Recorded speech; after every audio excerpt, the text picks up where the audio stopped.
પરમ દિવસે એક video viral થયા હતા યુટ્યુબ અને ટેલિગ્રામ ચેનલ્સ ઉપર. અમારા સોશિયલ મીડિયા મોનિટરિંગ સેલ છે જો કાર્યરત છે અમદાવાદ સિટીમાં, એનો જ્યારે ધ્યાન પર આવ્યો કે એવા ટાઈપનો કોન્ટ્રોવર્શિયલ અને પ્રાઇવેસીનો ભંગ કરતા વિડીયો છે, તો તાત્કાલિક અસરથી DCP cyber Shrimati Lavina Sinha, ACP cyber Hardik Makadia और डीसीपी क्राइम श्री अजीत राजियन के साथ चर्चा करके इमीडिएटली एफआईआर दाखिल की गई.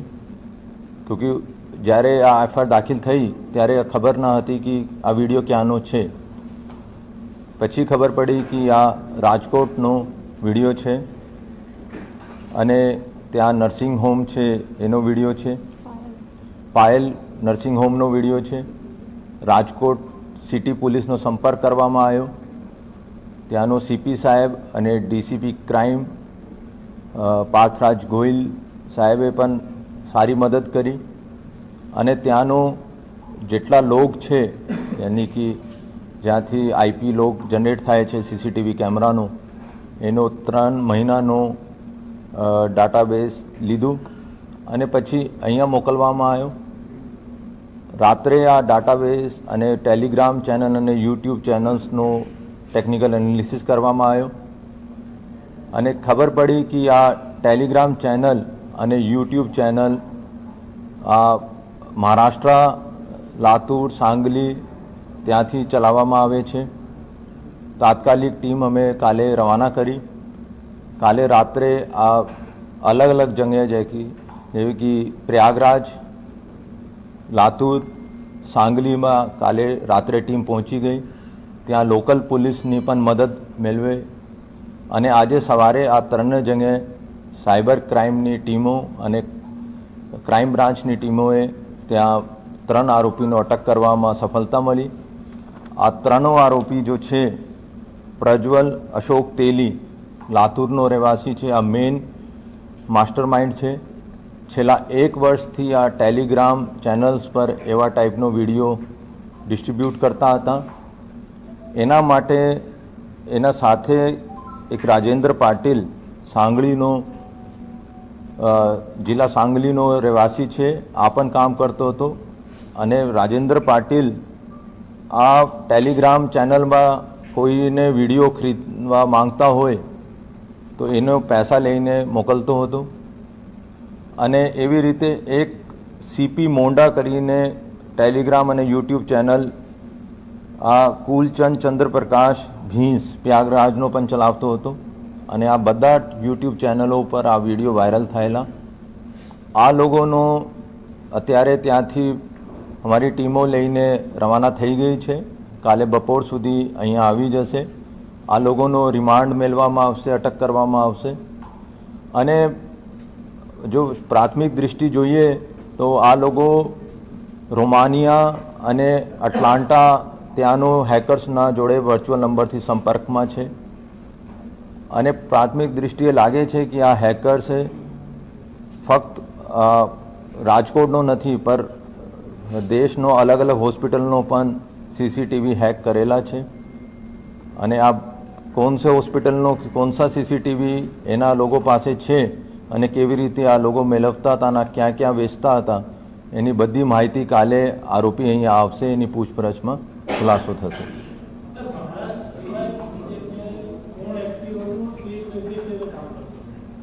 હું કીધું છે કે એને બધું મોબાઈલની ડિટેલ્સ, સીડીઆર, આઈપીડીઆર બધું અમે એનાલાઇઝ કરી રહ્યા છે. આ એને જો પેમેન્ટ ક્યાં ક્યાંથી મેળવી છે અને કોને કોને પાસેથી આ લોકો કેમેરાનો ફૂટેજ લેતા હતા, આ તમામ જો માહિતી છે આ કાલે આરોપી આવે પછી અમે વિગતવાર જણાવવામાં આવશે. 1 વર્ષથી આ લોકો આ ગ્રુપ ચલાવતો હતો. 2 જણા 12મી પાસ છે અને એક પીટીસી પાસ છે. Atlanta, US.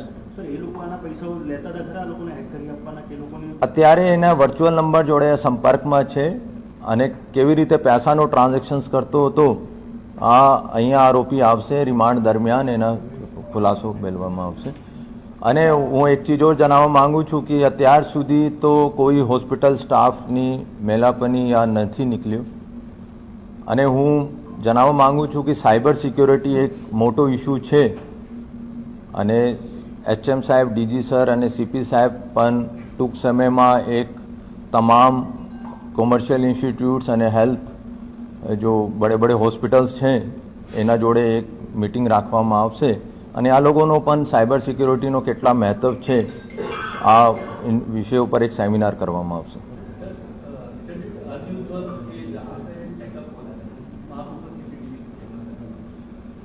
We have asked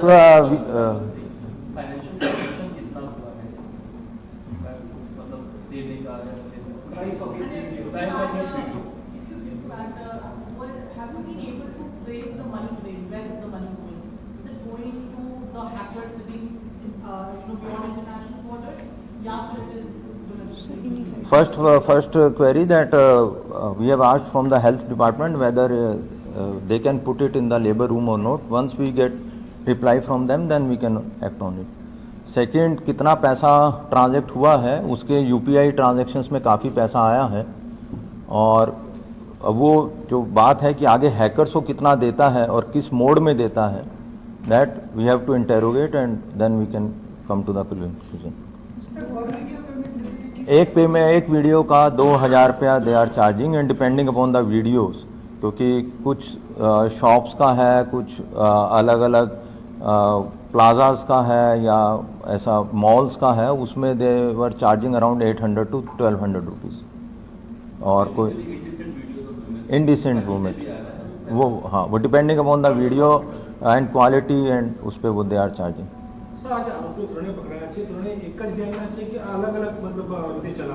main જો છે આ પ્રજ્વલ તેલી છે જો હેકર્સના ટચમાં હતા અને એના પાસે વધારે વિડીયોઝ છે. પછી એના અંડર આપણે કહીએ યા એના સાથે સંપર્કમાં 2 જણા હતા જો અલગ અલગથી યુટ્યુબ ચેનલ અને ટેલિગ્રામ ગ્રુપ ચલાવતા હતા. જૈસે કે આ જો સીપી મોંડા કરીને યુટ્યુબ ચેનલ છે જેના ઉપર વિડીયો અપલોડ થયો હતો, આ પ્રયાગરાજનો છે અને ડેમોઝ ટેલિગ્રામનો જો ગ્રુપ છે અને આ ગ્રુપમાં મોબાઈલ નંબર, યુપીઆઈ ટ્રાન્ઝેક્શન્સ, આ બધું વિગત આ રાજેન્દ્ર પાટીલ પ્રોવાઈડ કરાવતા હતા. નહીં, આ ટેલિગ્રામમાં પ્રાઇવેટ બી કોઈ જૈસે માણસો છે જેને આ વિડીયો જોવાનો હોય યા તો આ પણ 2000 આપીને લઈ શકે છે. આ જો પ્રજ્વલ અશોક તેલી છે આ ફક્ત 12મી પાસ છે અને પ્રજ રાજેન્દ્ર પાટીલ પણ 12મી પાસ છે અને ચંદ્રપ્રકાશ કુલચંદ પીટીસી પાસ છે.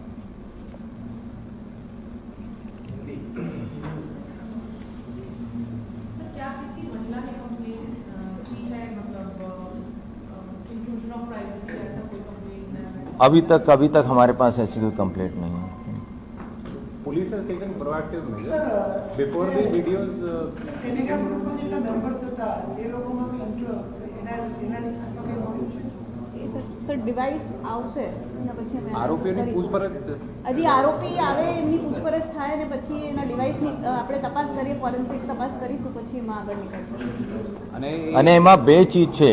એક છે કે વિડીયો લઈને જો ડિસ્ટ્રીબ્યુટ કરે છે અને એક છે જો યુઝર છે. અને ઘણા બધા ટેલિગ્રામ ગ્રુપમાં નામથી નહીં અથવા આઈડીથી પણ એડ થાય છે.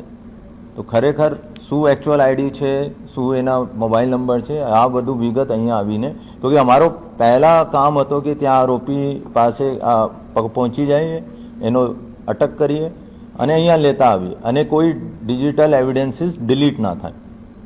અને આ જો ટીમ ગઈ છે એટલી બધી અમે અહીંથી ટેકનિકલ એનો સપોર્ટ કરીએ છીએ, પરંતુ અહીંયા આવીને અમારી પાસે વધારે ટેકનિકલ એક્સપર્ટીઝ છે તો અહીંયા આવીને વધારે ટેકનિકલ એનાલિસિસ પછી અમે આપ લોકોનો વધારે માહિતી આપી શકીએ છીએ.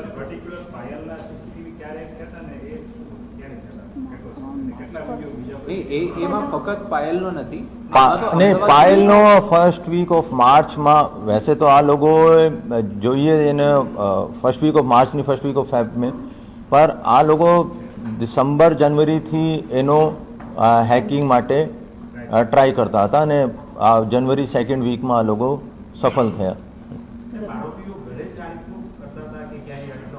ઘરે નહીં, એક આ જો હતા તેલી, આ ભાડે પર મકાન લઈને ત્યાં રહેતો હતો અને બાકી બે ઘરેથી.